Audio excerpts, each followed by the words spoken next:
Changing our perspective on the world around us. At Airwallex, we are shifting perspective on global finance, helping customers like McLaren seamlessly do business around the world. Airwallex, proud partner of the McLaren Formula One team.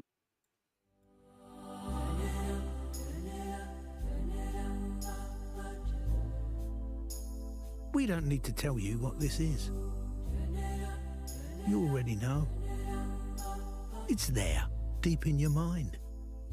You can summon its name without us even saying it. There it is. Told you.「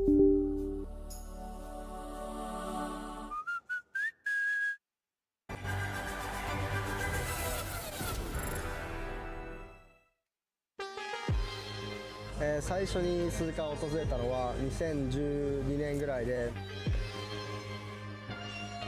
セバスチャン・ベッテル選手だったり、多分小林可夢選手が鈴鹿で走ったと思うんですけど、F1 カーが、火花を散らして飛び込んでいく姿はやっぱ今でも忘れられないですし、あそこでやっぱり情熱がすごく湧きました。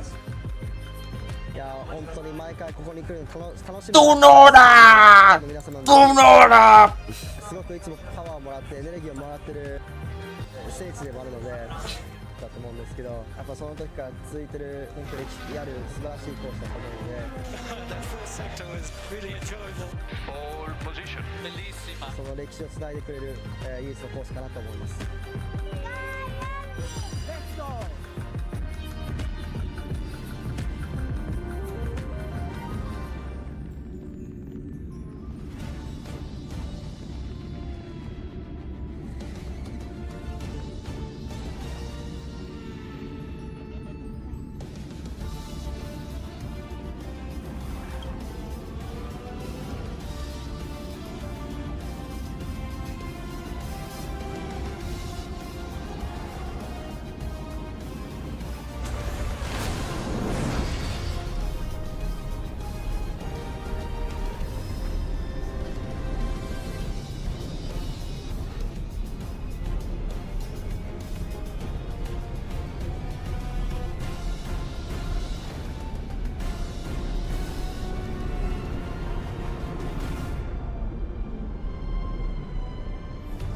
Well, hello everyone and welcome from a sunny Suzuka by the sea. It is Saturday qualifying, and while the cherry blossom is in full bloom, it's the papaya that has been blooming marvellous on the track so far, with Lando Norris and Oscar Piastri sharing the fastest times between them in all three practice sessions so far.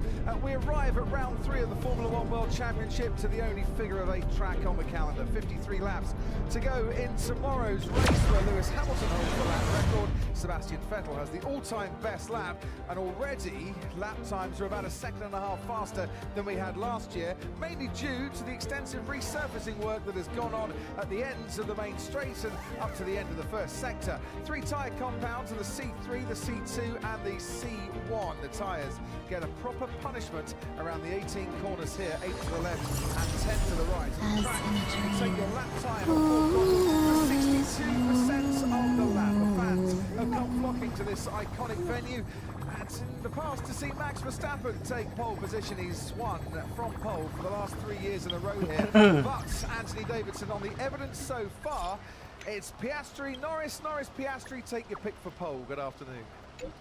Yeah, it's afternoon, Crofty. Afternoon, everybody.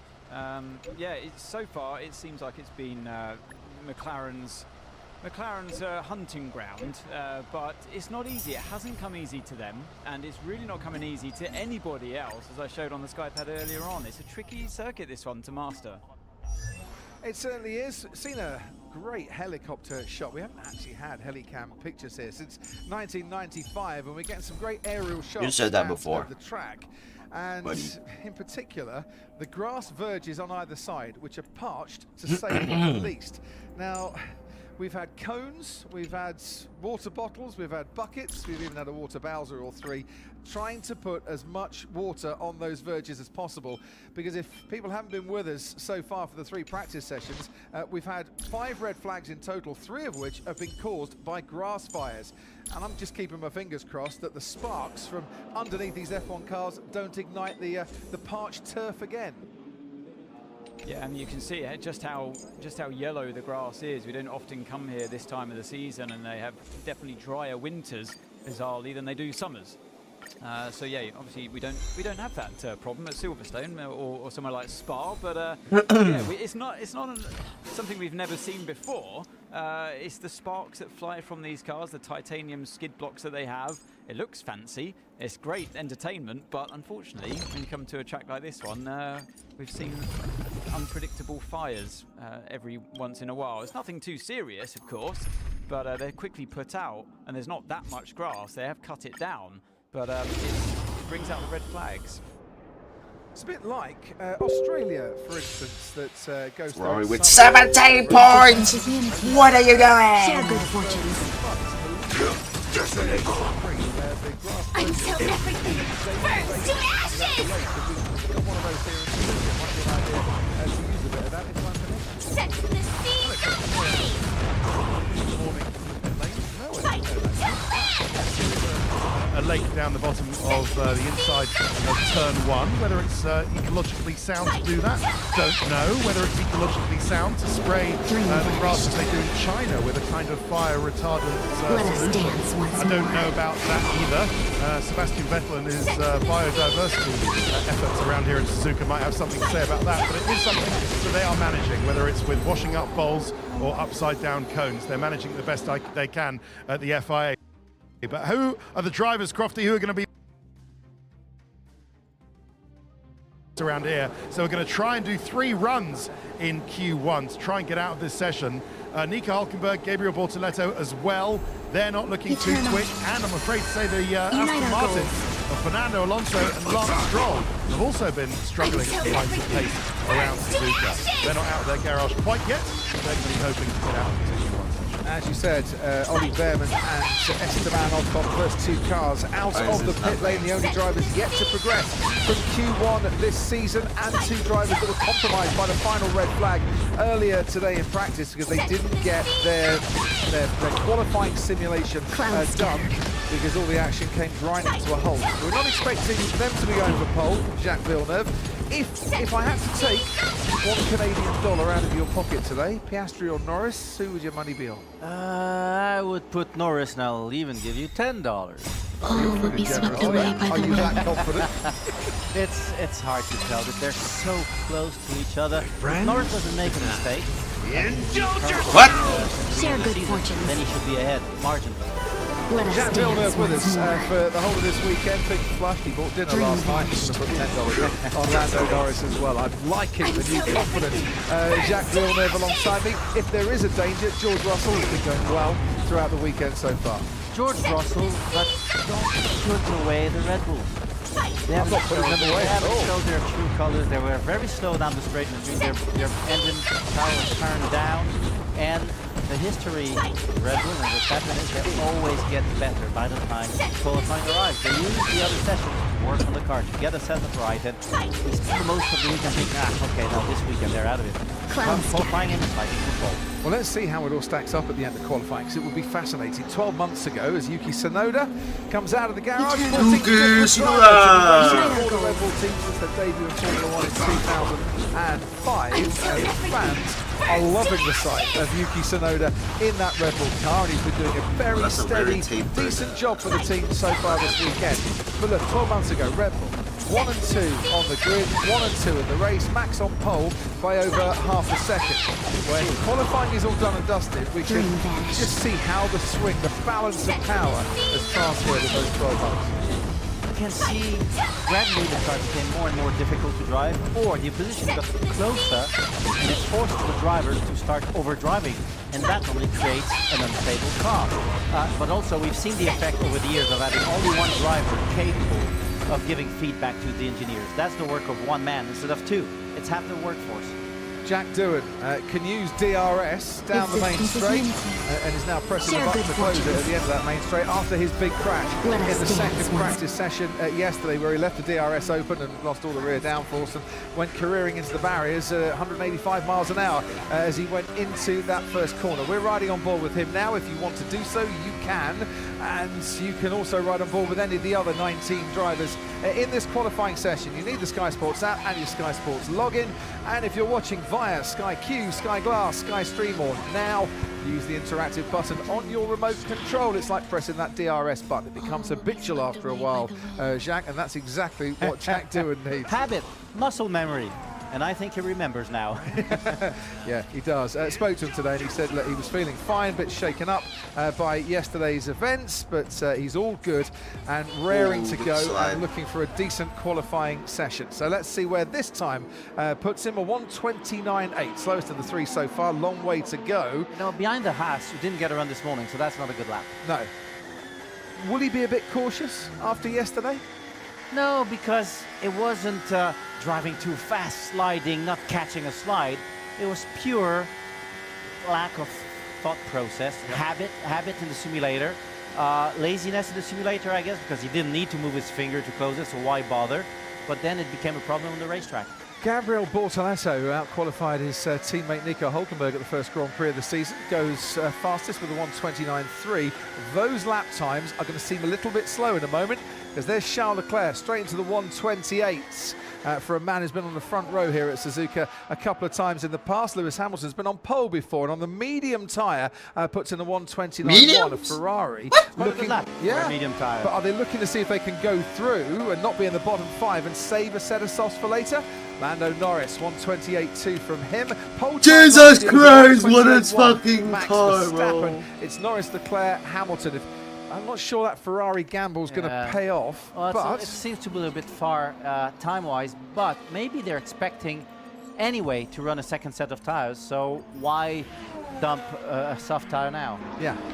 Hamilton then fourth fastest and just passed by Alex Albon in the Williams, who was got into the top 10 here before, back in 2019.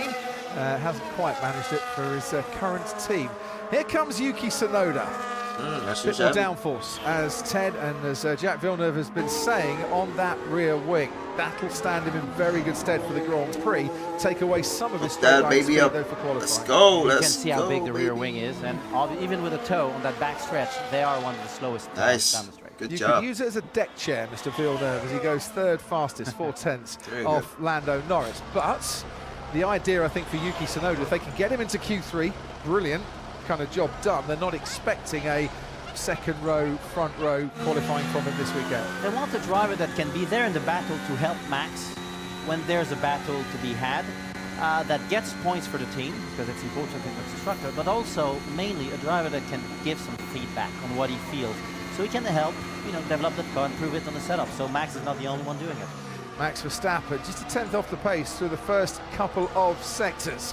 Here he comes around the final corner now, accelerating all the way and taking the shortest dash to the line. And he ends up just over a 10th behind Lando Norris. This guy's never a very decent start then to his qualifying. Saw the racing bull weaving away in the background as we focus on Oscar Piastri. That's Isaac Hadjar, and then just making way Liam Lawson was weaving. Isaac Hadjar just making way for Piastri before the chicane. Now, where is this time going to put him? Quickest by 9/100ths of a second. That McLaren battle, Anthony Davidson, is evolving before our very eyes, and less than a 10th between them. Yeah, and they're looking more and more at home with the track and the car. Actually, I see that in all of the drivers. They're using more of the circuit. We're riding on board now with George Russell, who's been supreme. He's really been wringing this car's neck for all it's worth, and he's always using all of the circuit in the right places. So let's see what it's going to be for Russell as he crosses the line. Now P2 splits the McLarens once again, Crofty. A really impressive display. I still have that same problem. It's like the tires are not gripping on the front. When he says not gripping, not understeer, the front is not reacting, it's not biting in the ground, so there's a delay. It takes a while for them to maybe start working. He has to change his way of driving, and he's a driver that does not like understeer. Is that also a not getting the tyres in the working window, not making them sticky enough, so he's losing that No, grip by from the end of the lap, they're warm. Right. So this window happens in the first few corners, then they're warm. It's probably because they're running such a big rear wing. It's to settle the rear down. It sits the rear and the front just doesn't work as it should. So George Russell splitting the two McLarens currently, and don't forget he did just that in Shanghai last time out with that front row start for the man who's picked up 2 podiums in the first 2 races of this season. Less than a tenth of a second between the top 3 in these early stages as Isaac Hadjar crosses the line. Only 12th fastest for Hadjar. Okay, we need to get going, Isaac. Still same issue, man. Still same issue in the cockpit. Right, is that a reference, I wonder, back to, as Liam Lawson goes 9th fastest, free practice today when he came on the radio, said, big problem, major problem, I'm going to have to come in, and it was seatbelt related. What? Are we sure it was seatbelts? It was. If it's the same issue, he finished his lap with his seatbelts undone, which is, first of all, very dangerous. Yes. Illegal. Don't try and this. Secondly, you can't drive well because when you pull 5Ds without belts, or you hit the brakes, you do move around. Yeah, just a bit. That's not what you want. That's Kimi Antonelli going a little bit too wide there. 9/10 of a second off George Russell after his first lap. This lap will not count. Because he went over the white line. So is he hitting the belt with his wrist? Is that what undoes it every time? Because for the belt to come undone, you have to twist the buckle. Yeah, could be. Either way, he needs to... he tried, you see, he went with his hand to touch his belt. Yeah, so that do you get the feeling they're either not done up tight enough or the buckle is just getting in his way? Betting is getting in the way, so maybe he probably hit it with his wrist and opened it, but that means he went through a lot of high-speed corners with his belts undone. That's chancy. Well, we saw when the car did come back into the pits during FP3 that they had to take the seat out to sort the belts out.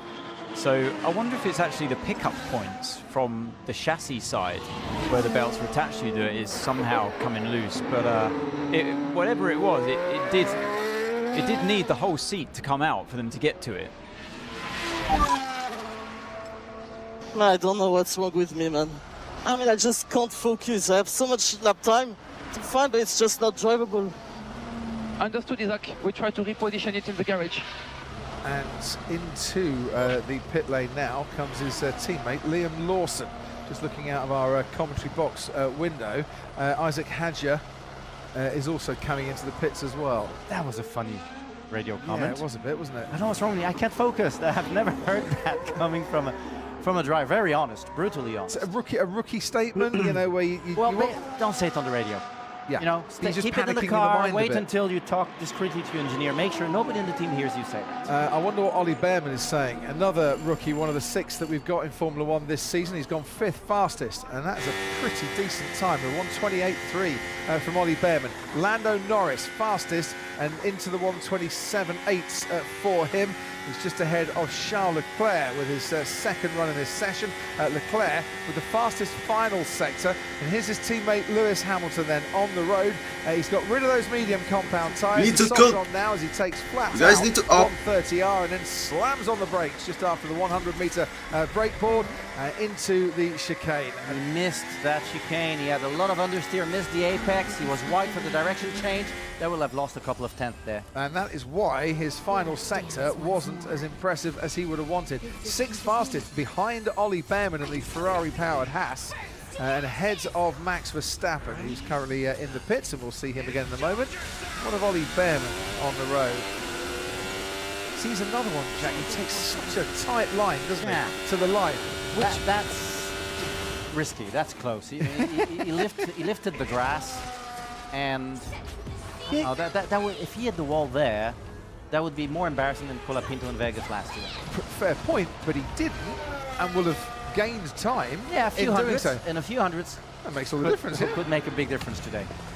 It's the way Max Verstappen goes. If you watch Verstappen coming out of that final Yeah, but you don't corner. expect that from a rookie. Good read there. Yeah. Right, okay. Meanwhile, in the cockpit, in the garage, Isaac Hadjar. If you look at his face painful. there. That did look painful. Yeah. What the fuck is he doing? He's not comfortable at all, is he?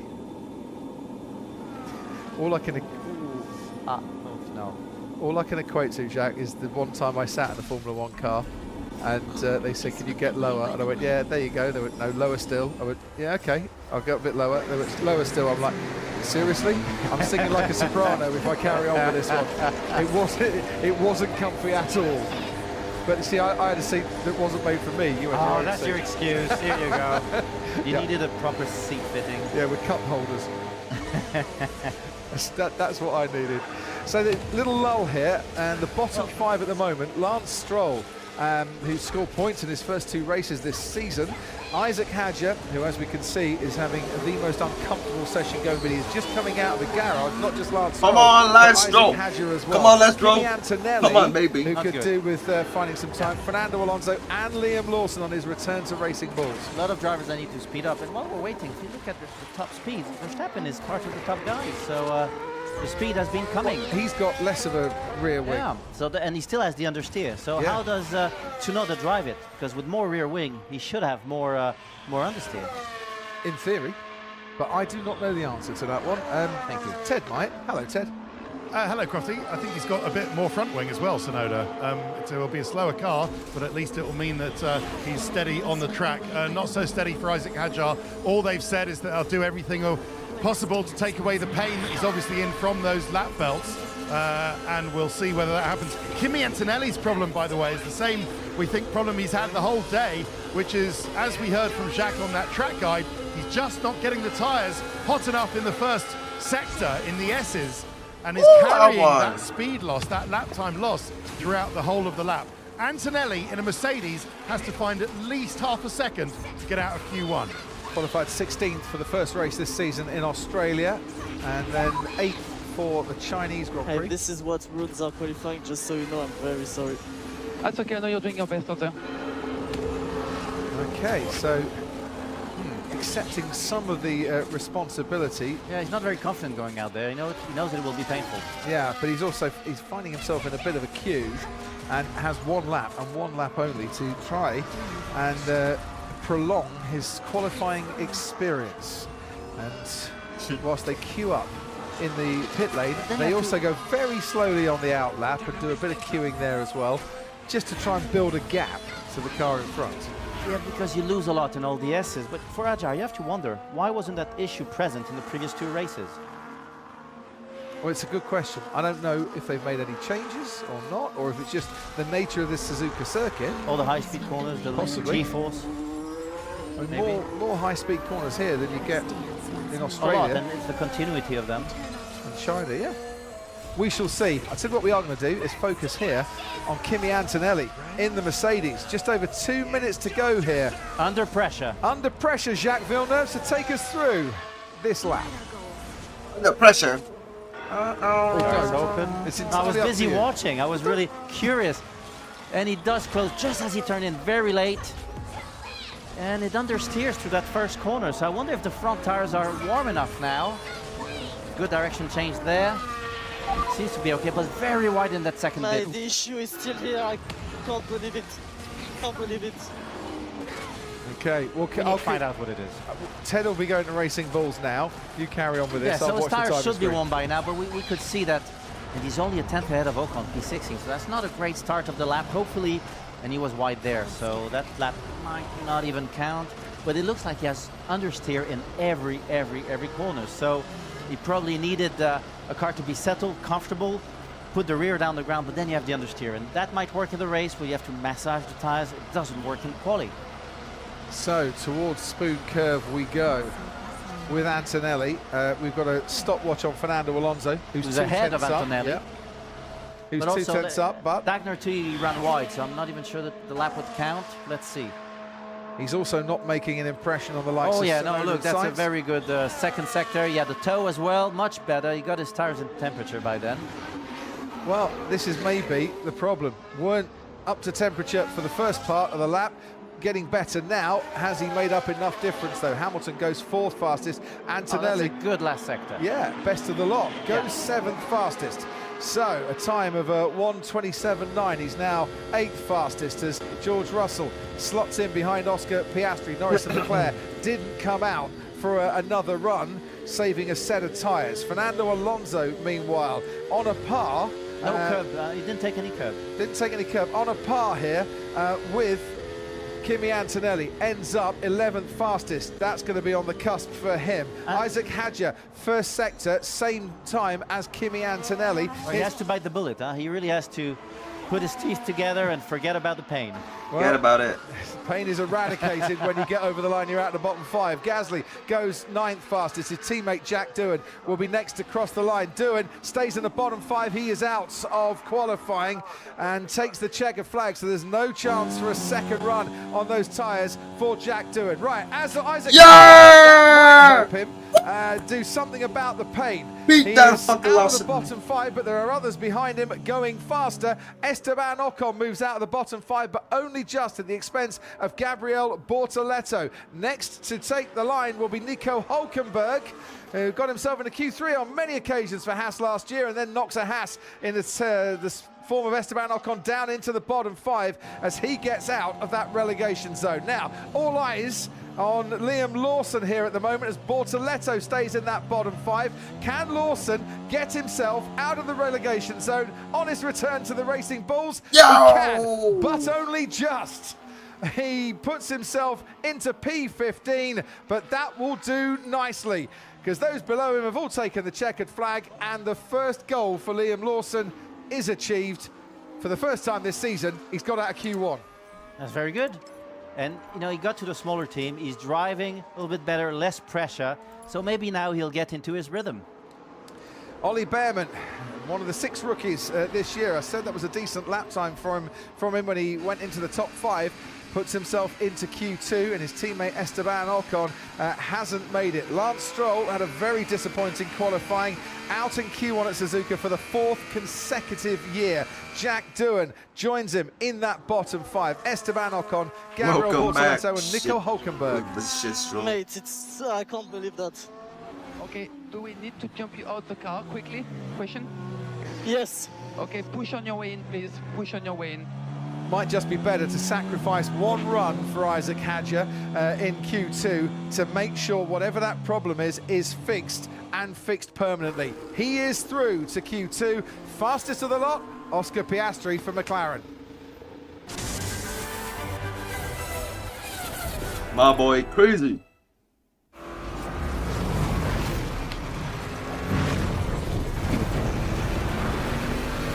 Audi sponsors Thoughts Formula and 1 on prayers Sky to Sports. Isaac Hadjar.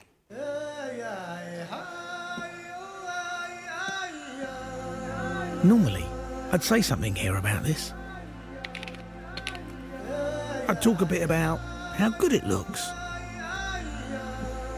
Then I'd throw in some glowing words about how it tastes. But I don't really need to do any of that, do I?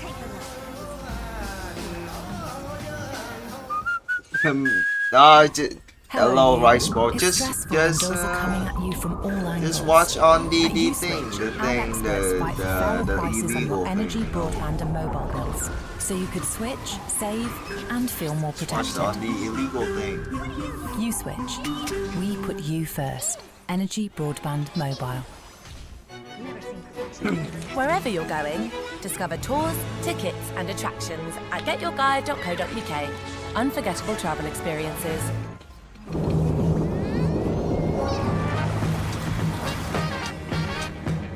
When I stay in the shoes now, I'll hold the scene in a hurry, maybe get the corner boss dying.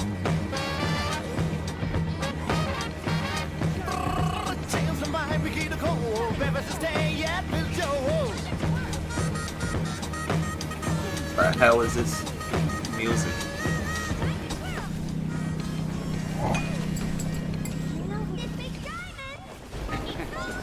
The booking app I used didn't have Agent Force, so an AI agent didn't know to move my reservations inside or know what I like to eat, which is not that. What's up, my brother? Oh, hey, bud! We really needed this rain, right? Agent Force helps restaurants prevent dining disasters. Battle on over.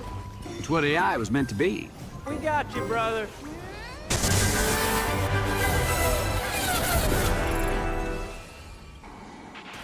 Welcome back to Suzuka. Welcome back damn it. to Suzuka. Suzuka wasn't perfect. A bit tricky that track position where we ended up. Traffic and warm up and all that. And the net result for Nico Hülkenberg, second time in 3 races, he is out in Q1. Ollie Behrman safely through. Lance Stroll, another driver to be out in Q1 for the 4th year here at Suzuka. And you're at the Skypad looking at his laps. Yeah, thanks, Crofty. Yeah, just got his lap here. Through turn 6 is where it all went wrong for him. I think the tailwind caught him out, loses the rear end, and nothing he could do, ends up on the gravel trap. So I wondered why he was absolutely last in qualifying there. I know he had the speed in him to do it, and the car seems to be performing a bit better than that. So, yeah, that was a bit of a surprise for him and for us as well. Back to you, Crofty. Thanks ever so much. Andy Cowell is his team principal. He's on the pit wall and watching these pictures as well. An ill wind that blows no good, especially for Lance Stroll. What was it, a tailwind that caught him out through the S's? Yeah, absolutely, Crofty. That was it. As we've mentioned throughout the day, the tailwind blowing from turn 2 all the way through to turn 7 and 6 in particular. An extra 20 kilometres an hour of tailwind that lap compared with his previous one. So, yeah, caught him out, unfortunately. You have one driver still left, the most experienced driver on the grid. So what's Fernando saying about conditions and about the tyres so far? Just trying to focus on getting the aero balance right with the gusty conditions, and focusing on you know, dialing those last couple of little bits in, and yeah, hoping for a good clean lap. Q3 possible or not? It's exceptionally tight, isn't it? You know, there's a couple of tenths and you're into Q3. Hope you can find them. Thanks ever so much, Andy. You're welcome. It is time in 10 seconds. 10 seconds. Qualifying 2. Max Verstappen will be the first car to come out onto the track. Some work to do to catch up with the McLarens, Jacques Villeneuve. Too much work. It won't be easy, yeah? The car is balanced, it's settled. The drivers can push when they decide to. But, you know, you have some really quick guys behind. The Mercedes works well. Russell is feeling really good this year, so he can also get the perfect lap. It's not a given that McLaren will be on pole. It's never a given until it happens, and this is a track that has seen a fair few front row lockouts in the past as well. 34 previous races here at Suzuka, 16 front row lockouts, including, of course, Red Bull. Are you fucking serious? Year. Very impressive. It's a track where you really see how performant a car can be with the aero. Definitely. Drivers make a difference, but normally a car that's better than the rest, the 2 drivers will be in front. Yuki Tsunoda also out. We see the 2 Ferraris waiting to come out onto the track. And the 2 McLarens being waved out of the garage as well. And talking of waving, what like a flag or 3 round here, the Yuki Tsunoda grandstands. Ted Kravitz, down to you. Yeah, so just very gingerly is the Racing Bulls of Isaac Hadjar, just to follow up the story. He's just made it past me in the pit lane to join the queue at the end of the pit lane. The confirmation we have from Racing Bulls, the team, is that it is a problem with the seat belts, and they are trying to fix the problem. I don't know if Isaac needs a different style of underwear, maybe, Crofty. some budgie smugglers maybe might help rather than boxer shorts. I don't know whether he's wearing boxer shorts or the old Y fronts, but it might have an impact. You never know. It does come down to these details, but it is uncomfortable for him, and you can only sympathise with what he's going through, really. Are you saying Teddy could do with some more support and not just from the team? He's just not in comfort. I mean, if you want to get into the details, Jacques a world champion with more experience than I, but you know, it is down to these details. You don't want discomfort with the lap belts there. It can be a huge issue, and you just can't focus. You can't concentrate anymore. It shouldn't be a problem in F1 because you have plenty of time to prepare yourself, make yourself comfortable. It's an issue in endurance racing. We have to jump in the seat quickly, put the belt, then you're stuck. Not there, but remember, you cannot wear boxer shorts. They have to be fireproof. Fireproof, flame retardant boxer shorts, ladies and gentlemen, which I'm sure Max Verstappen has got on, and maybe a baggy race suit as well. Anthony, take us through the rest of this lap. Yes, here we are through the S's, turn 6, where Stroll went wide and off the track. Not the case for Verstappen. Now full throttle through turn 7. Bring the car to the left-hand side, but look to the inside of Degner 1 and then Degner 2. That's where you want to keep it neat and tidy, run right up to the curb, right up to the edge of the curb, I should say. And he just kicks up a few stones for good measure. Middle of the track for turn 11 is what we always see, but the rear end, see that? Just getting away from him. We saw that a few laps before as well for Max in the previous session, and that's not a good thing. It loses you that speed down the straight before these two corners here, 13 and 14 at Spoon Curve, and using all the circuit on the exits, what you often see to maximise this straight. Up and over the brow of the hill, he's got the Aston Martin in front of Fernando Alonso, the only one left in qualifying. 130R comes at you, bring the car to the left-hand side, then straight line the braking. See almost the nose dip down of the car there. You see a 5G braking into that corner. Then re-accelerate through the final corner, take the inside line. I'm not exactly sure how much he gives you, but he's fastest for now with those two purple sectors, middle and the final one. And 6/10 faster than his pole time from last year, and he got a really good tow from Fernando Alonso along this particular straight. So right place, right time. His teammate Yuki Tsunoda not quite getting the benefit of such an extensive tow, and about 4/10 off the pace through the first two sectors. Meanwhile, Lando Norris 30.4 in the first sector. Compare that to a 30.5 for Verstappen. Tsunoda crosses the line. It's a 128.1. He's going to have to do better than that, I think, to get himself into the top 10. Norris absolutely flying through the middle sector as Charles Leclerc goes second fastest. Massive wing level difference in between Verstappen and Tsunoda. 7 kilometers an hour down the backstretch. There might have been a little bit of a tow, but there's at least 5 Ks of difference. That's a lot. And Tsunoda is not getting the advantage in the corners. Sometimes a car with too much downforce becomes difficult to drive because you have to muscle it, you have to fight it, and it's not working. So the two Ferraris on used tyres for that first run. Lando Norris has just crossed the line with a 127.1. Just keep an eye out here. All-time best lap at Suzuka, 2019, Sebastian Vettel, a 127.0. I think that's going this afternoon. We're going to be breaking lap records in this qualifying session, because there is still more performance to come from the likes of Lando Norris, from the likes of his teammate Oscar Piastri, from the likes of Max Verstappen and Lewis Hamilton and George Russell in particular, and Charles Leclerc, of course, in the other Ferrari. Piastri, though, not finding necessarily that performance. I wonder if he's on a set of used soft tyres, given the difference between himself and Norris on this lap. No, it's a brand new set of new tyres, Jack. Yeah, that's he must have messed up one section or a corner. He lost 3/10 in the middle sector and a 10th in the first sector as well. George Russell goes second fastest, ahead of Verstappen and Piastri. Yeah, so hairpin, easy to make, or one of the two Dagners. Normally it probably would be the hairpin. That's where you would lose time in the second sector. You haven't seen the mistake if there was one, but talking to Andy Cowell, that wind is still gusting and it can catch you out as Carlos Sainz pops his Williams only just by 700ths of a second into the top 10. His teammates, Alex Albon, will be next to cross the line. Sainz isn't in the top 10 for long. Albon manages to find a little bit more pace and go P5 for Williams, which is a competitive car this year, certainly compared to their troubles last year. Maybe it was even more competitive in the past, but Albon never had the teammate to get pushed. And with the arrival of Sainz, he's had to step up. He's had to get more out of his car, and he's doing it. Williams haven't had a top 10 start at Suzuka since the days when Felipe Massa was driving for them in 2017, but they're in there at the moment. Ooh, and guess what? We've got a red flag, and I think that might be grass fire number 2 of the day. Here's Oscar Piastri into the Degners, and I assume this is where he's run a bit wide. Yeah, that's where he's lost time. And the lap might not count, but they haven't taken laps away today at all. No, not so. Lance Stroll's the only one who's had lap time deleted, and he was way away. I think they're allowed to use all the white bit, correct? Potentially, yes. They're fine.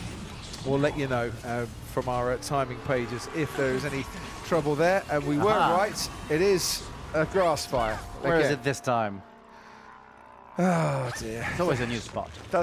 Does it matter?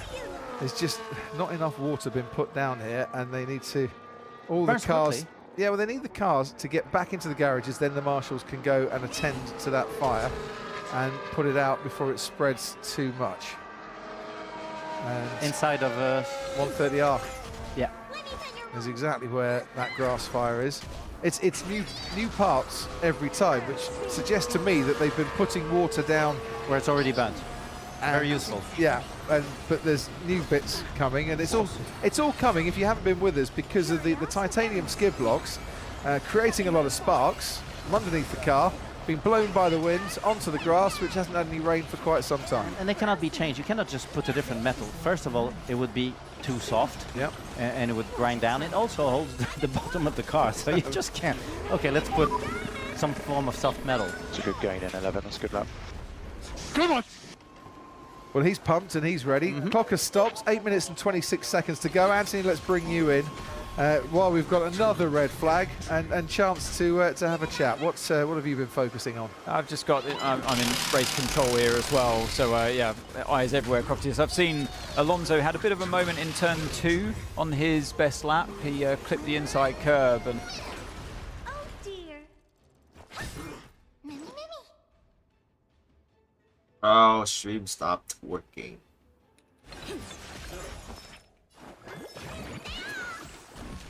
Impressive. Open sesame. Iron expansion, thank you. Time to twirl.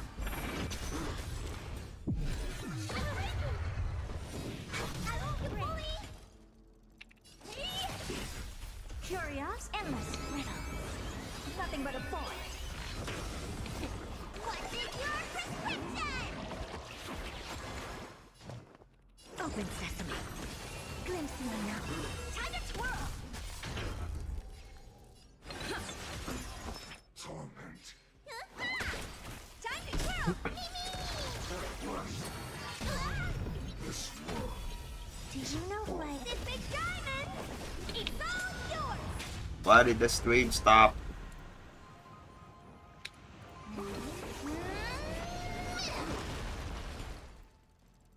You know, that's why we train, let's say, and keep our heads in a good place. But you know, I think maybe Q2 could have been on the cards.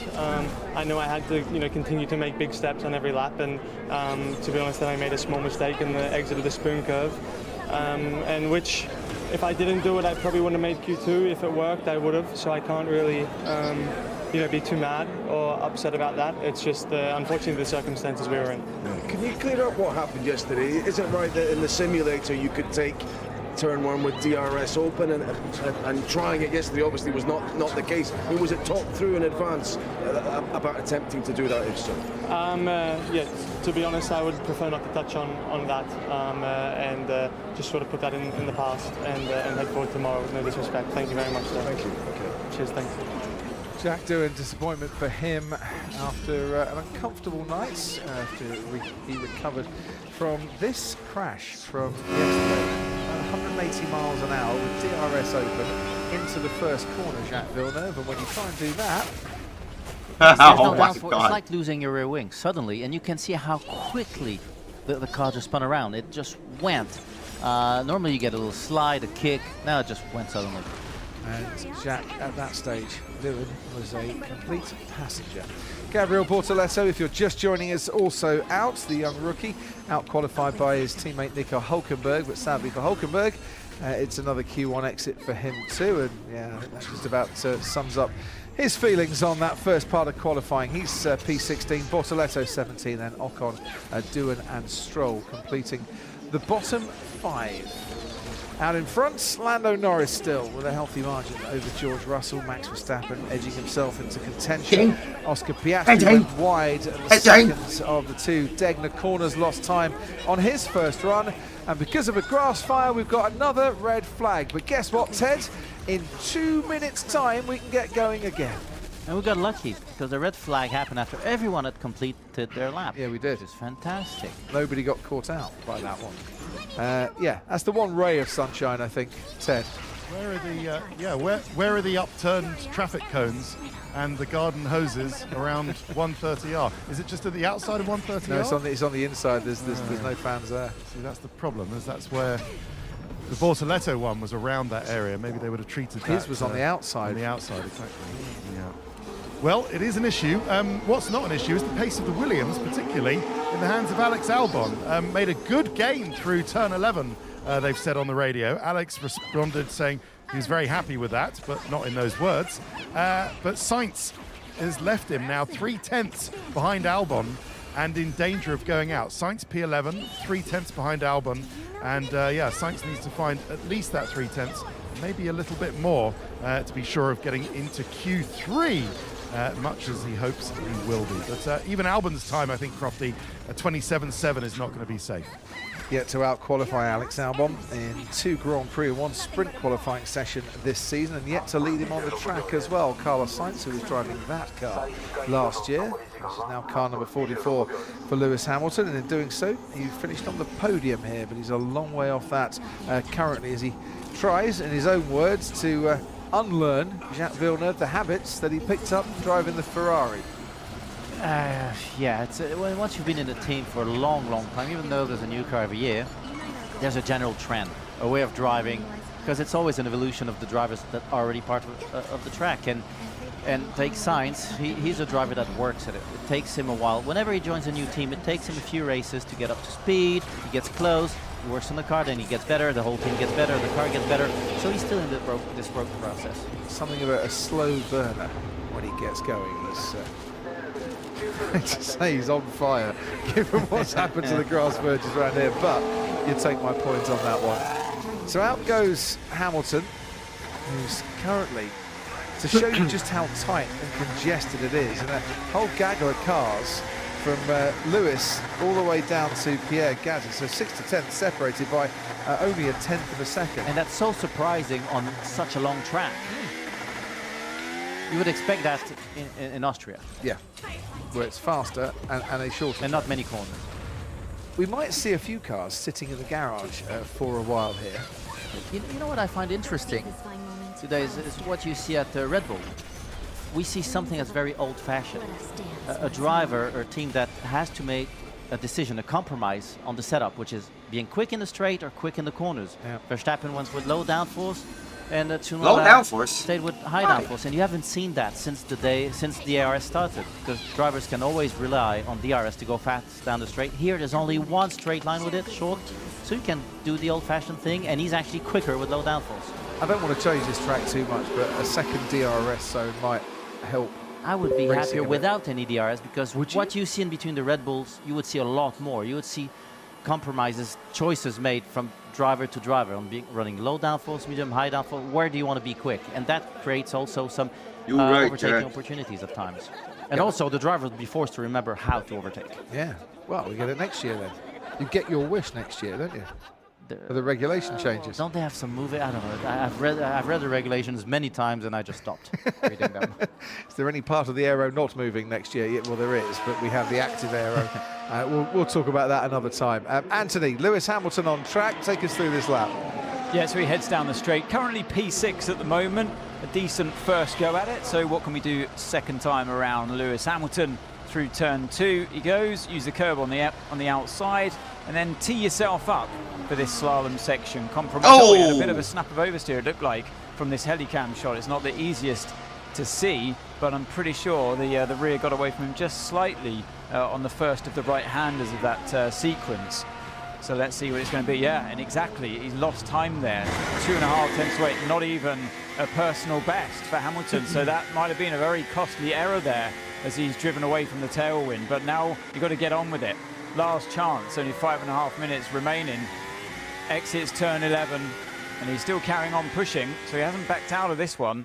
Up the hill we go towards the spoon curve, bring it to the right-hand side, and he grabs a little bit of that extra tarmac we were talking about before, and that looked pretty decent to me. A nice rotation in the car continuously through those 2 corners is exactly what you need to do. Even though they are 2 individual corners, you treat it as one, and yeah, now we see a personal best in that middle sector, but still 3 and a bit tenths away.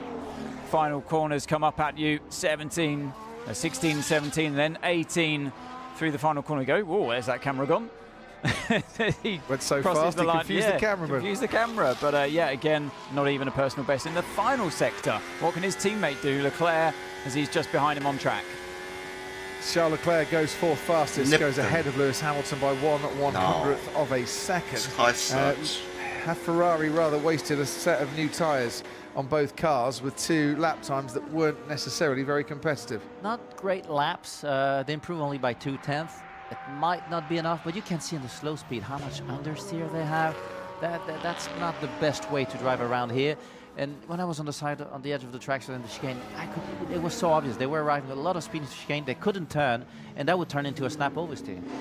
So why is understeer not your friend here? Because your tyres are... Because of the direction changes. Right, okay. And it creates a delay in the car responding. So understeer gives an effect of a track that's being narrower. The corner becomes narrower, so you have less potential speed. And exasperated because 4.6 kilometres of this 5.8 kilometre track, you're turning the steering wheel at all times. It's safe, but it's slow. Yeah. First sector was rubbish from me. There's actually a tenth of a second down on Lewis Hamilton through the first sector as well. And as Anthony was describing, Hamilton wasn't hugely happy with his first part of the lap. Right, now, under 4 minutes to go, more and more cars are coming out of the garages. Lando Norris is staying where he is. Alex Albon is staying where he is for the time being. The reason why the cars could stay a little bit longer in the garages is because the red flag stopped the clock, and the time they would normally have taken to get back to the garages didn't count for the part of this session. Right, here comes Yuki Tsunoda. Let's see what he can do on this particular lap. See if he can muscle it with the high downforce. Alex Albon coming out just behind him, and he's got nobody ahead through this S's, was exactly what you need. He'll be hoping that by the time he gets to a straight, then there's a slower moving car he can pick up a tow Yeah, from. a huge tow. He needs it with this amount of wing. But the problem is he doesn't extract the extra grip of the downforce. The rear is squished down way too strongly.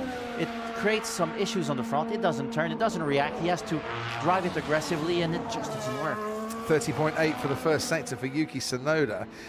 Kimi Antonelli, meanwhile, has put in a personal best for him for the first part of the lap. Through the hairpin we go now, the slowest of the corners on the track at 45 miles an hour, and now he can really get his foot down towards Spoon Curve. And yeah, the problem is Crofty had a moment in turn 2. I just watched it back, a big moment. That's why he hasn't even done a personal best in the first sector. And he went very wide on the exit of Spoon Curve there, and that might have lost him a bit of time as well. No tow, no one in front of him to help him. So Oscar Piastri was on the track, but wasn't picking up the tow for very long, if at all, through there. Fernando Alonso's improving enough to try and get out of the bottom 5 for the time being, as Antonelli once again sets the fastest final sector, crosses the line to go P7. Tsunoda doesn't get himself out of that bottom 5, only 11th fastest for him. That will be his qualifying done and dusted. Liam Lawson is improving through the first and second sectors.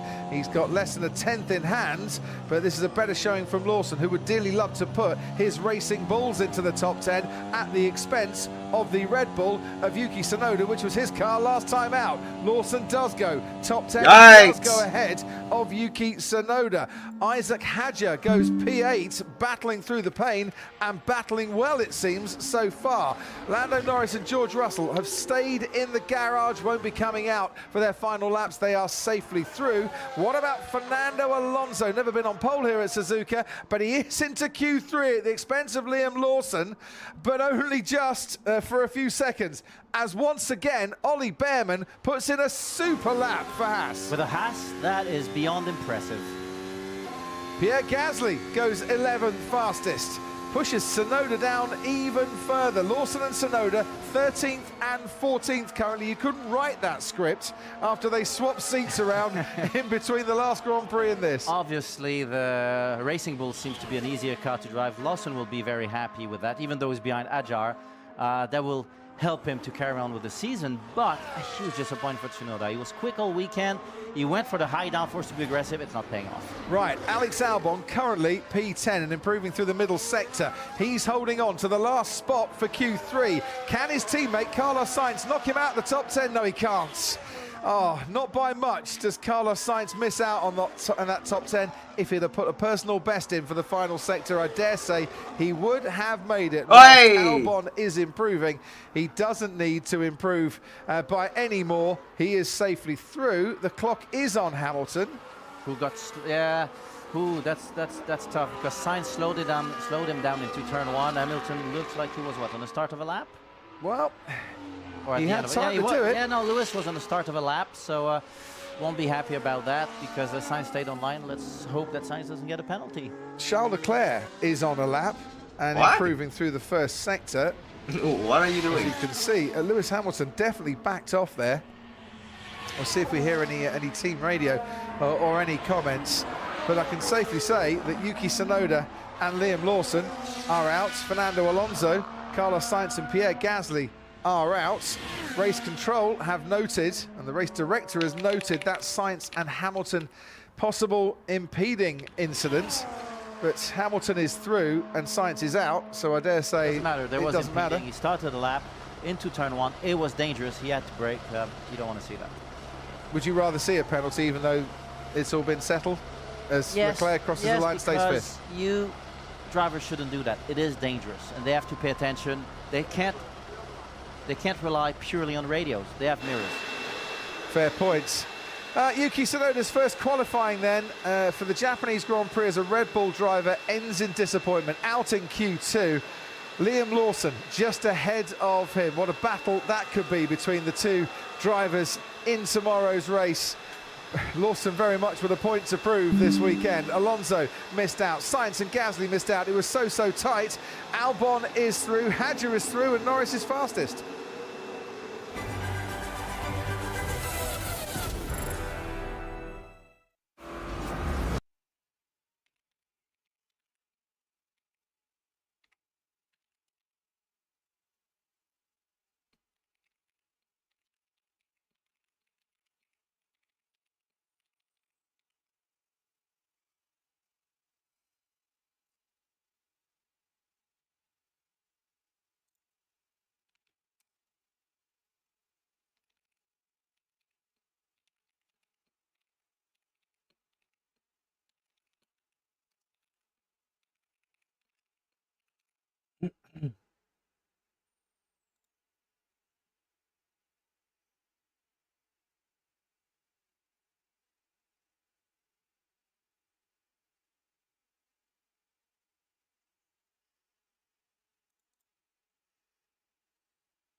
Oh my god, nice!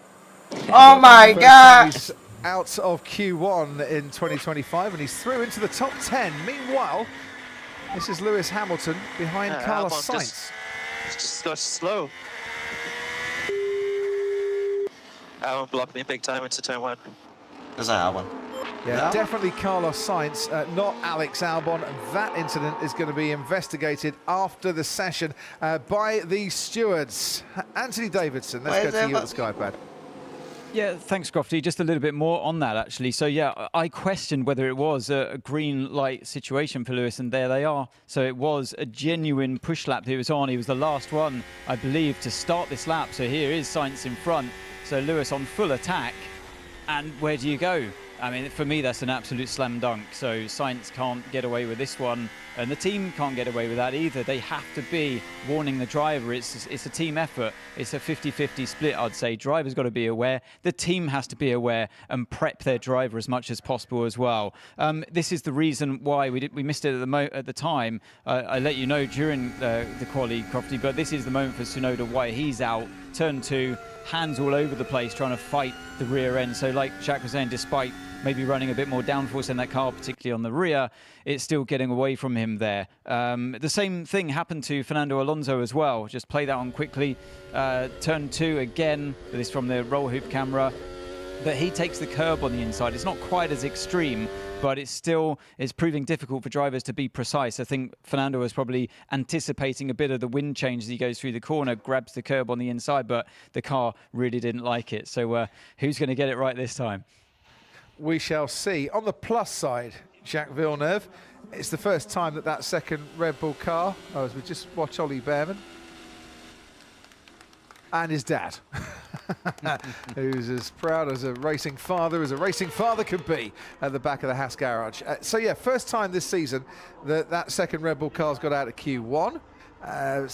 First time that Yuki Tsunoda's been out qualified by a teammate here at Suzuka, and sadly for him, only P15, which is not what they wanted. No, and he's half a second behind Verstappen. That's not good enough. At least it's out of Q1, but it's not what they were wanting, and he was looking a lot better all through the weekend. But I think he's paying the price for his setup choice at this point with a very high downforce, which might help him in the race to save the tires, but he won't have any straight line speed. Ted Kravitz, down to you. So talking about Ollie Behrman, he's taken his position lined up at the front of the pit lane, or the far end of the pit lane by the red light, waiting for it to go green. It's a used set of soft tyres so far for Ollie Behrman, but I think he'll have a new set at the end to see what he can do. Got to say, that lap time from Lando Norris, incredible when you compare it to his Q1 time, Crofty. He found 9/10 of a second, which in a pack this tight is incredible. By contrast, Piastri only found a 10th between the two sessions. So Lando with a huge lap time there, a 1:27.1. Do you think we're going to get into the 1:26s in Q3? I would imagine we are going to get at high 1:26s. 1:26.8, Jacques Villeneuve. What do you reckon for pole? Oh yeah, it will definitely be in the 26s. It's only 2/10 away, so I don't know, lap times will drop down now. That's when they're really trying to do the crazy lap. The crazy lap? Well, the fun lap, the Suzuka lap, the one where you really put your foot down. The Suzuka special? Exactly, the one where when you finish your lap, think, okay, I am good. I am that special. A word on Ollie Behrman. You've been saying all weekend long, this is a track where the driver makes the difference. Yeah? And he did. Now, Ollie Behrman, as a rookie, you don't necessarily expect consistency from rookies, not even when you were a rookie all those years back. But we see with Ollie Behrman, there are flashes of utter brilliance, and this might be one of them today to put that Haas in the Q3. He's been, every races he's done, even last year, he's been extremely aggressive, but he hasn't, other than Melbourne, he hasn't really made that many mistakes, and always keeping it on the edge there. But he seems to be driving and laughing at the same time. He's got that fun, let's go for it attitude, which is paying off in F1. Because to put it in Q3 in a Haas, on a track like this, very impressive. Elsewhere then, Lando Norris has taken 8 pole positions since the last time Max Verstappen started on pole. George Russell's had 3 poles, Charles Leclerc 2, and Sainz and Piastri 1 each since Austria last year, when Max Verstappen last started on pole. He is unbeaten at Suzuka in qualifying all the race since 2019, is the defending champion, and has a chance here to get pole position today, but it is very much an outside chance. What of Lando Norris and Oscar Piastri. So tight between the two McLarens, except when one of them makes a mistake. And we have seen over one lap that McLaren is not the easiest car to drive at all times. There isn't a car on the planet that is the easiest when it's being pushed to its limit. That's when little problems come out. What McLaren has is they have a little advantage on everybody else, so they often don't need to go that extra mile. Trivia question for you. Gerhard Berger and Mika Hakkinen. They have many things in common, I'm sure. But in terms of pole positions, what have they got in common? They both got some in Suzuka? No. They've both got a pole position or started from pole on their birthday. Guess whose birthday it is tomorrow? You told me earlier and I already forgot. Oh, Piastri, yeah. Piastri, yes. I told you so you could get him a car. Oh, yeah. Or a cake. That would be a new me. Or a present. Look, you're feeling flushed. We established that a little while ago, Jack Villeneuve. Either way, Oscar Piastri could become the third driver to start from pole on their birthday. He could also be the first driver since Lewis Hamilton to take his maiden pole and his second pole in back-to-back races. Or could his teammate Lando Norris do something about that? Or could George Russell do something about that? Tell you what, Jack, as the Mercedes crosses the line to start his flying lap, take us through. Well, that Doohan corner, turn 1, DRS open, and Russell, we've seen him very confident all weekend, and look, he drives very calmly. He doesn't have to throw the car anywhere. He turns the wheel, the car reacts, goes to the apex, direction change, a little correction there, but actually it's gentle driving, and that's normally when the car is quick. He doesn't need to be aggressive with it. The rear end is planted, the front is reacting. He's calm when he drives, and that allows him to push to get that extra 10th. Even in this corner there, he was a little bit more aggressive, but the rear didn't move. No understeer in Dagner 2, which is a tricky corner. Now we get to the hairpin. That's where people miss the apex, carry speed into the bank, and wait until the car slows down and decides who is wide. I haven't seen a car that wide in a while, and that actually made it more difficult for the exit because his steering wheel was more turned. He got a little bit of sideways, lost a little bit of time there. Here we'll see how the car is still performing. The tires are too hot. Look how soft he was when he turned the wheel. Nothing aggressive. The car pivots. He can jump on the gas. That's super fast. And now he relaxes. He says, okay, I've done a good job until now, so let's not make a mistake in that last chicane because I'm looking good so far. Because you're not going to make a mistake through here. Nice and flat. I would be impressed. Well, no, Bortoletto almost did earlier. Yeah, that is true. Very good. No curb at all. I'm not sure if that was wanted or if it was a little bit long, and he almost braked on top of the grass. And it's the quick, well, yeah. It's a 1:27.3 for George Russell. It's less than a tenth of a second faster than his best time in Q2. It was a decent lap. Hadja, Behrman and Antonelli all, by the way, on used tyres. Verstappen, meanwhile, has got pace in that middle sector and pace ahead of George Russell. Piastri, meanwhile, for the McLaren, has got pace ahead of Verstappen and Russell in that middle sector, and Norris is going pretty decent in sector 1 as Verstappen crosses the line to go to provisional pole where he sat for the last 3 Japanese Grand Prix. How long is he going to last at the top? Barely 5 seconds as Oscar Piastri goes on to provisional pole by 0.2 of a second from Max Verstappen. The question is, has Lando Norris got pace over his teammate? And the answer is no. And he's Oscar Piastri on that particular lap. Here comes Lewis Hamilton to go just behind Lando Norris, and Charles Leclerc at the moment very much in touching distance. Piastri and Verstappen, if he can keep it going through the final sector. Leclerc, who's got 2 front row starts previously here at Suzuka, rounds the corner, crosses the line, goes third fastest, and that is a very fine lap indeed from Charles Leclerc in the Ferrari. The gaps are surprising. I'm wondering if everyone was on new tires or not, because there's been either some mistakes or some tires that weren't completely fresh. Well, this man was certainly on a set of used tyres, Ollie Behrman, as he barreled into turn 1. Did he get caught out by a little gust? He certainly went wide, didn't he, coming out of turn 2. And then you can see how compromised he is for the next bit. Yeah, you're not going to find much grip out there. He didn't back off. No. As I say, on the used tyres, why would he back off there? Yeah, because he's a little bit sideways, he's on top of he's on the stones, but that's for old tires, that's actually quite a good lap, only 0.3 off Q2 lap time. So that was a very good lap. Looking at the track dominance there, it's a lot of papaya in Oscar Piastri's favour compared to the white of Lando Norris. Anthony Davidson, you've been watching on board, as all our Sky viewers can do as well. If you Sky Q, Sky Glass, Sky Stream, or Now, press your interactive button. Otherwise, log on to your Sky app and use your Sky ID. You've been on board with Lando Norris. Where did he lose time? He lost a bit of time through turn 7, Crofty, where he ran a little bit wide. It's usually a corner in qualifying where it's almost flat, but he, yeah, a little bit wide there. I think he would have had to have lifted a little bit more than usual. And apart from that, nothing really jumps out at me. It looks like he was on top of the car, as he has been all the way through this weekend so far. The only thing I can think of, he wasn't on new tyres, but I can't see that from where I am. Don't know if you got any more info. He was on new tyres.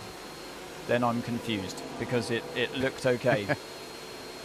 And whilst he had those struggles, Oscar Piastri now holds the lap record at Suzuka. 1:27.052 replaces Sebastian Vettel's effort from 2019. Wow, that was a long time, but there must be something hot happening for McLaren, because look, Piastri did a 27.5 in Q2 and then a 27.0, and it's the opposite with Norris, a 27.5 now, and it was a 27.1 in Q2. So it looks like there's a little margin that if they don't hit the sweet spot, they lose a lot of tenth. And it's what Lando's been saying, isn't it? Low fuel, over one lap. You know, there's a lot of positives to take out of this car, but it is a bit on a knife edge, and it can be a little bit temperamental. He's been saying that ever since pre-season testing. And Piastri got his banker in, which is so important when it comes to qualifying here. This is Lewis Hamilton, who was nearly heading to the scene of a gravel trap. That was a nice slide, but very costly. Only front row start in 2024 came at Silverstone, where of course he won the race, and he's a long way off the front row here at Suzuka at the moment. P6 for Lewis Hamilton. 4 minutes to go, one more run to go.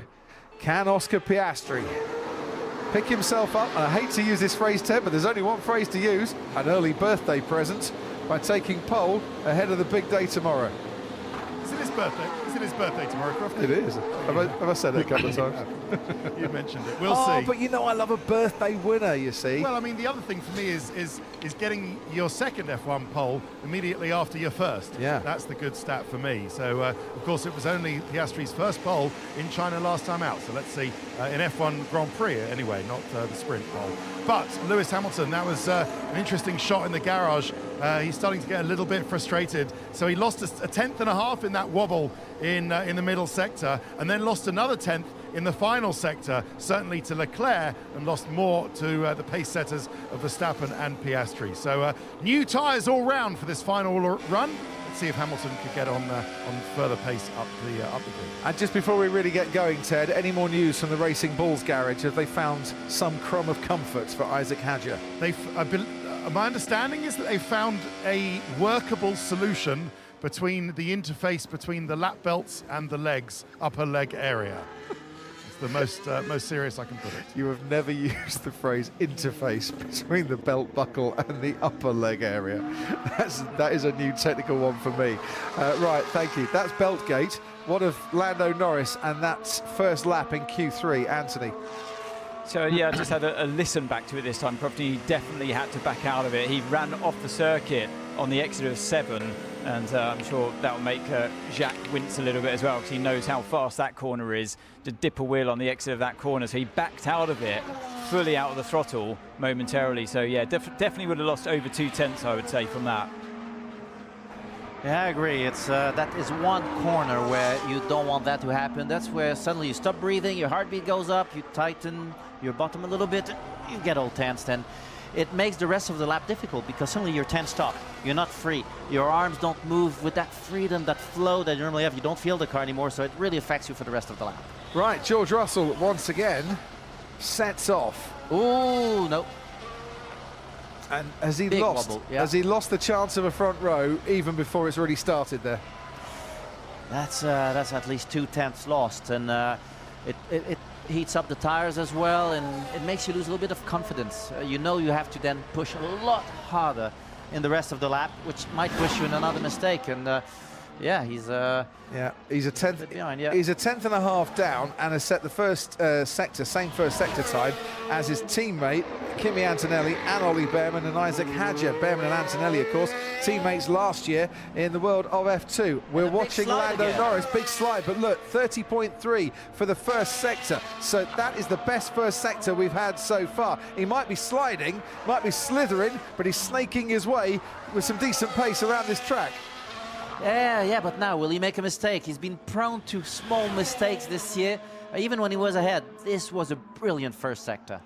George Russell, nearly half a second down at the end of the second sector. I think you can kiss goodbye to George Russell, picking up a front row here. Isaac Hadja, more in contention in that Racing Bull. Kimi Antonelli, meanwhile, through the lap goes P6, half a second down as Russell stays in P4. Lando Norris, we've got the stopwatch on, has got the pace as Hadja goes 7th fastest overall. We wait to see Oscar Piastri, who's going through the first sector now, but Norris could be challenging for pole here, crosses the line and does take pole from his teammate by nearly 6/100ths of a second. Fine margins and a fine lap from Lando Norris.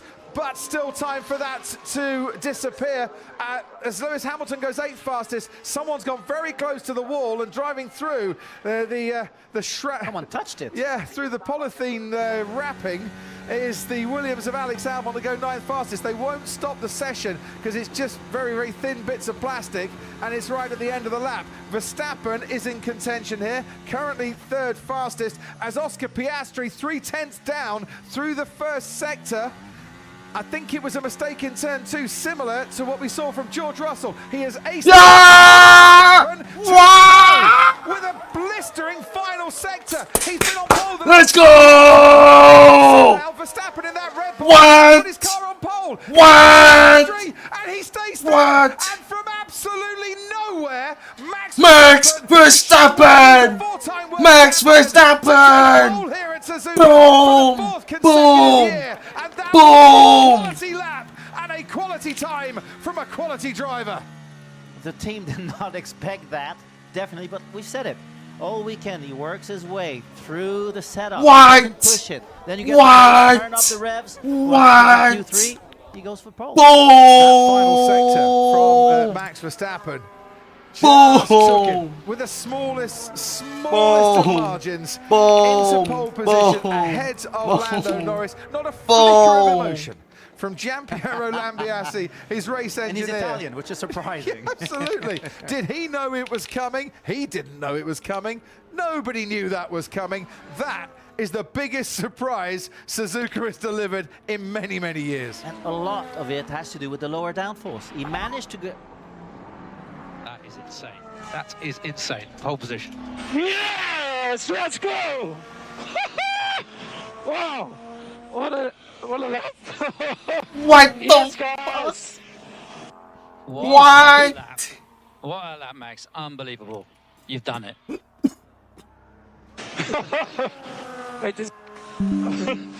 Wow. Yeah, I'm really happy. Wow. Pure class, mate. Pure class. Austria last year. Austria 2024, the last time Max Verstappen started on pole, and yes, he did win a couple of qualifying sessions since then, and because of penalties couldn't take pole, but nothing's going to deny him today. His 41st pole position in Formula One, his 4th consecutive pole position here at Suzuka. And even he, I think, is a little lost for words for once. He is, because I'm sure he went against the data to go with such a low downforce. You know, his decision, let's go for top speed, it will save us in the race. Never expected pole, but because there was a balance and he was pushing, he managed to get it through the corners and he had the top speed. And it means that Honda Power, at the track that they created in 1962, take pole position for their final year of the partnership with Red Bull.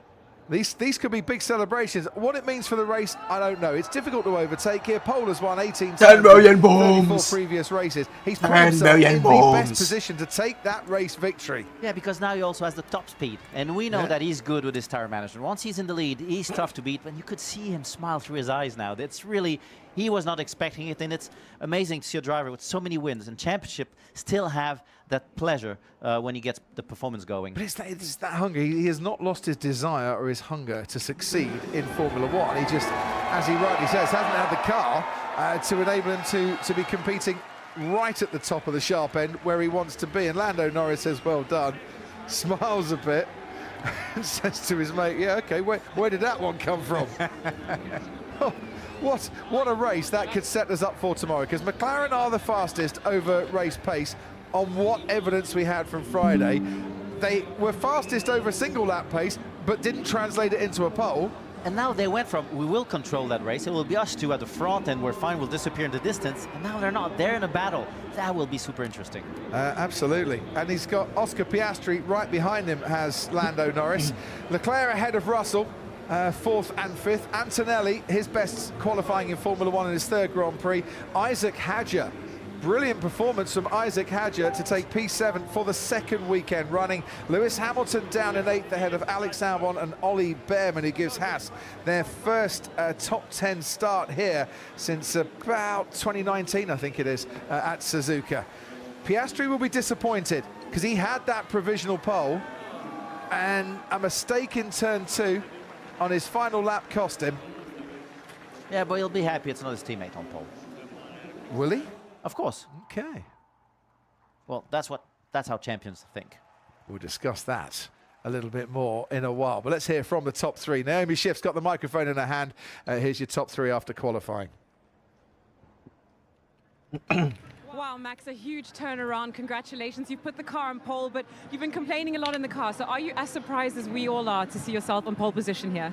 Yeah, I am. I mean, we tried the best we could, I think, to get the best possible balance with the car, but it wasn't easy even in qualifying. But every session, we just kept on making little improvements. And I think that's where we made the difference. And then, yeah, the last lap was just flat out. I mean, around here, being on the limit or maybe even a bit over in places is incredibly rewarding.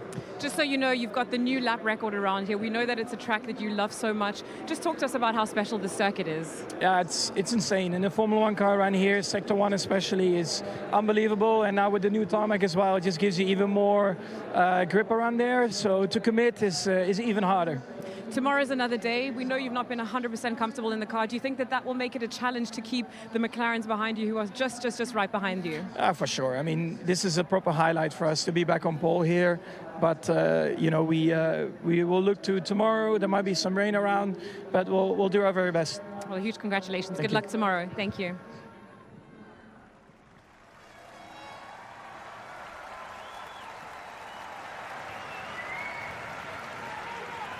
Lando, huge congratulations. A lot of support from the fans out here as well. Fantastic performance out there. Maybe not just what you wanted, but are you happy with the fine margins out there? Yeah, I'm happy. I mean, congrats to Max. He did a good job, you know. So it's a hats off. You got to credit something when it's a lap that good that he must have done, you know. But I mean, I'm happy because I feel like I got everything out of the car today. So just. It's tiny. Was there probably that much in it? Yes, but Max did an amazing lap. So we're happy. I mean, for both of us to be up there, for us to be fighting for pole is good, but just not enough. Looking at things on screen, there was nothing wrong with your first lap that we could see, but you were half a second behind. Did that affect you a little bit in putting together your second lap, or do you think that didn't play a role at all? No, I mean, I dipped a wheel on the exit of 7, and like 7's the last place you want to make a mistake. So. No, it's just a couple little mistakes, and it shows how easy it is to lose lap time at the same time, you know. So my lap was very good. I'm very happy. If I was to go again, I probably wouldn't go as quick as I did. So I feel like we were on the limit of what we had. We just didn't have enough today.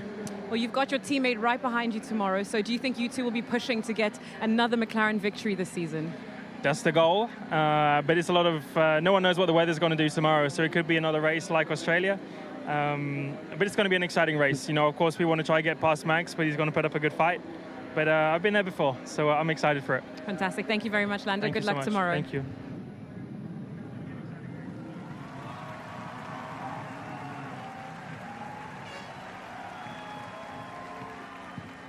Also, congratulations. We know you're a tough competitor and you probably won't be satisfied with that result, but it was looking like it was going to be you on pole up until that last run. Just how did you feel in the car?